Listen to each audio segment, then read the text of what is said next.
SK인터넷 모뎀을 브릿지 모드로 바꾸는 거는 제가 여러 번 이야기를 했습니다. 오늘 영상은 지난번에 올린 영상을 조금 수정해서 올리는 영상입니다.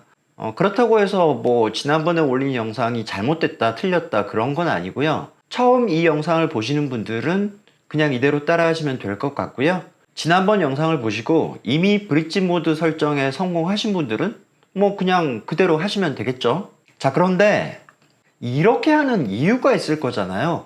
모뎀이 공인 IP가 아닌 사설 IP를 주는, 다시 말해 공유기 역할을 하고 있을 때 바꾸는 겁니다. 무조건 바꿔야 되냐? 그것도 아니겠죠.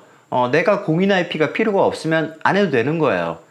그런데 외부에서 우리 집 네트워크망으로 접근할 필요가 있을 때 뭐 NAS를 설치한다든지 이런저런 이유로 공유기가 받는 외부 IP가 공인 IP여야만 여러 가지로 편리하기 때문에 바꾸는 거지 무조건 바꾸는 게 아니에요.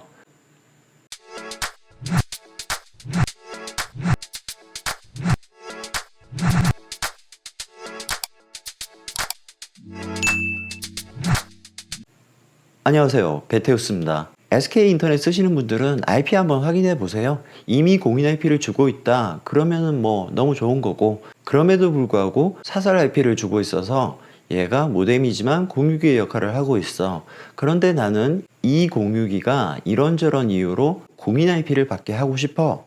그런 분들이 이렇게 바꾸는 거죠. 브릿지 모드로 전환을 하시는데, 사용자분들 중에 SK 대여 공유기 쓰시는 분들이 많잖아요.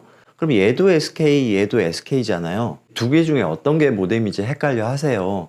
간단하게 설명드리면 바깥에서 들어오는데 첫 번째 만나는 장비가 모뎀입니다.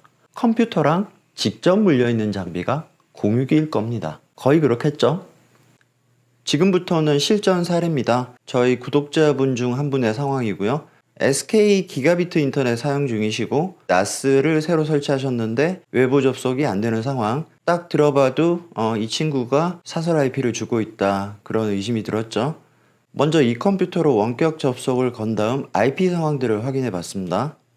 커맨드 창에서 IP 컨피그를 쳐서 컴퓨터의 내부 IP와 게이트웨이의 주소를 알았고, 이게 아마 공유기의 IP겠죠? 공유기로 접속을 해보겠습니다. 여기 보이시죠? 인터넷 IP 주소. 공유기마다 화면이 다르지만 찾아보면 반드시 이런 게 나오죠? 이게 바로 이 공유기가 받는 외부 IP인데 숫자가 192.168이잖아요. 사설 IP란 뜻이죠. 예상했던 대로 이 공유기는 외부 IP로 사설 IP를 받고 있다는 이야기고요. 모뎀이 사설 IP를 주고 있다는 이야기죠. 자, IP 상황을 한번 정리해 봅시다. 컴퓨터의 IP가 이렇고요. 이 컴퓨터가 불리는 공유기의 IP는 이와 같다. 이 공유기가 이 IP를 할당하고 있죠. 그러니까 앞에 세 자리가 같은 겁니다. 자, 이 상황에서 이 공유기가 받는 외부 IP가 얘죠. 그런데 얘가 사설 IP 대역대다. 다시 말해 이 모뎀이 사설 IP를 뿌리고 있다. 자, 그러면 브릿지 모드 설정을 위해서 이리로 접속을 해봐야 되잖아요. 그러려면 먼저 IP를 알아야 되겠네요. 자, 이 IP는 이 공유기로 접속을 해서 이 공유기의 게이트웨이를 찾으면 됩니다. 그게 바로 얘의 IP예요. 그런데 공유기마다 화면도 다르고 찾기도 힘들단 말이에요. 힌트가 하나 있죠? 이걸 보면 됩니다. 자, 얘와 얘의 관계를 보십시오. 206기가 이 컴퓨터의 게이트웨이인데 앞에 세 자리는 똑같죠? 똑같습니다. 그죠? 그리고 끝자리만 1이더라. 그러면 얘와 얘의 관계로 보아 얘와 얘의 관계는 어떨까요? 이렇게 되는 겁니다. 아시겠나요? 세 자리는 똑같고 맨 끝자리만 1로 바뀐다. 꼭 그런 건 아니겠지만 대부분 그렇습니다. 거의 99% 그래요. 얘의 IP는 얘다. 자, 이제 이 컴퓨터에서 이리로 접속을 해야 되는데 제가 예전에는 이렇게 하라고 했습니다. 연결을 바꾸는 거죠. 그리고 이 상태에서 그냥 여기서 커맨드 창에 IP config 쳐보면 바로 이 IP가 뜹니다. 그렇겠죠? 그런데 굳이 이렇게 할 필요가 없어요. 그냥 이 상태에서도 접속이 가능합니다. 제가 예전에 이걸 몰랐어요. 그래서 여러분들을 좀 귀찮게 해드렸죠. 연결을 굳이 바꿔서 설정을 바꾸게끔. 그래도 안 되는 건 아니지만 바꾸지 않고도 가능하다. 저도 나중에 알았습니다. 저 때문에 이렇게 연결을 왔다 갔다 바꾸신 분들은 정말 사죄의 말씀을 드리고요. 돌아와서 그럼 어떻게 여기 접속을 하냐? 지금 연결 그대로 두시고 이 컴퓨터에서 브라우저 창을 하나 여세요. 그리고 주소창에 그냥 얘를 치면 됩니다. 이렇게요.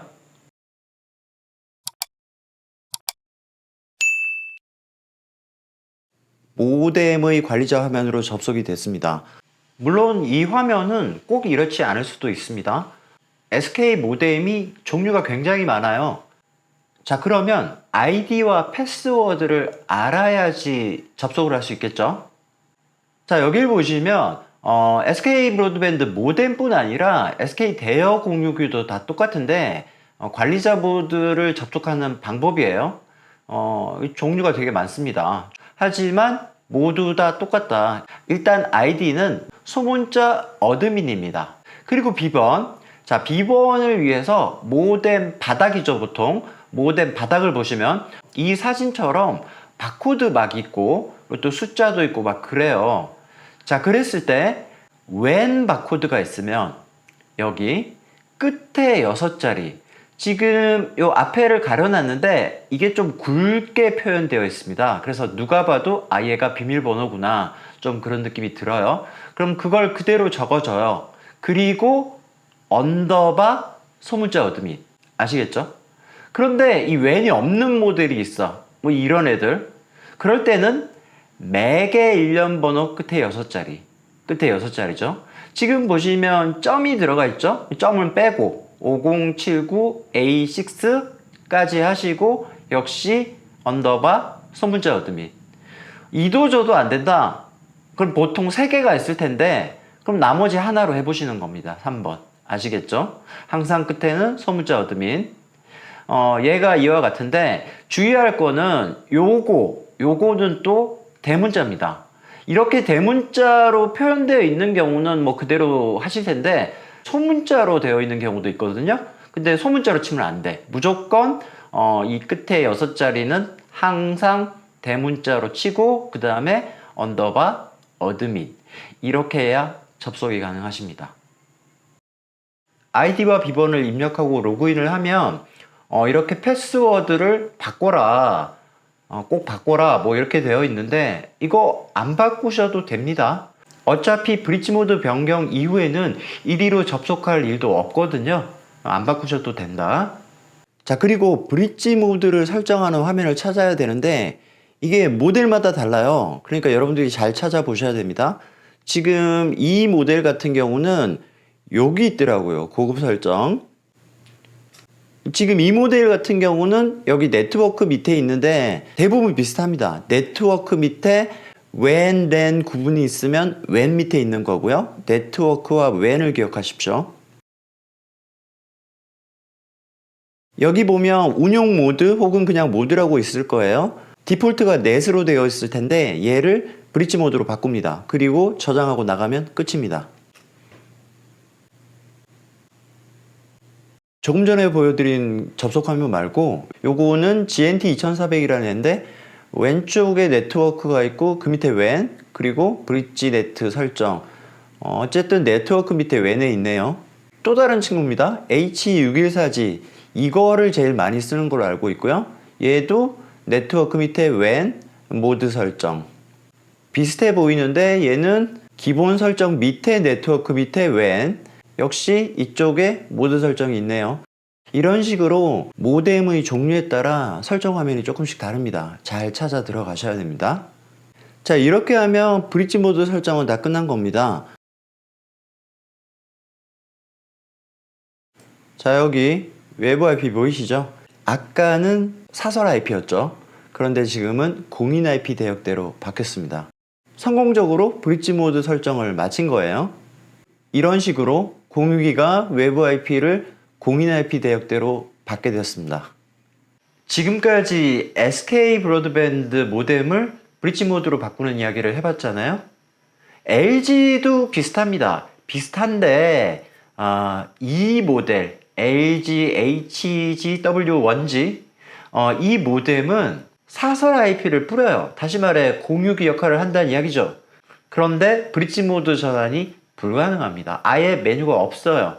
그러면 이때는 어떡할까? 이 모뎀을 그냥 공유기로 쓰시든지 아니면 이 모뎀 하단에 있는 공유기를 슈퍼 DMZ를 설정을 하시면 됩니다. 슈퍼 DMZ에 관한 영상은 오른쪽 위를 참고하시면 될 것 같고요. 자, 오늘은 여기까지입니다. 오늘 영상 도움되셨다면 좋아요와 구독 부탁드립니다. 감사합니다. 지금까지 베테우스였습니다.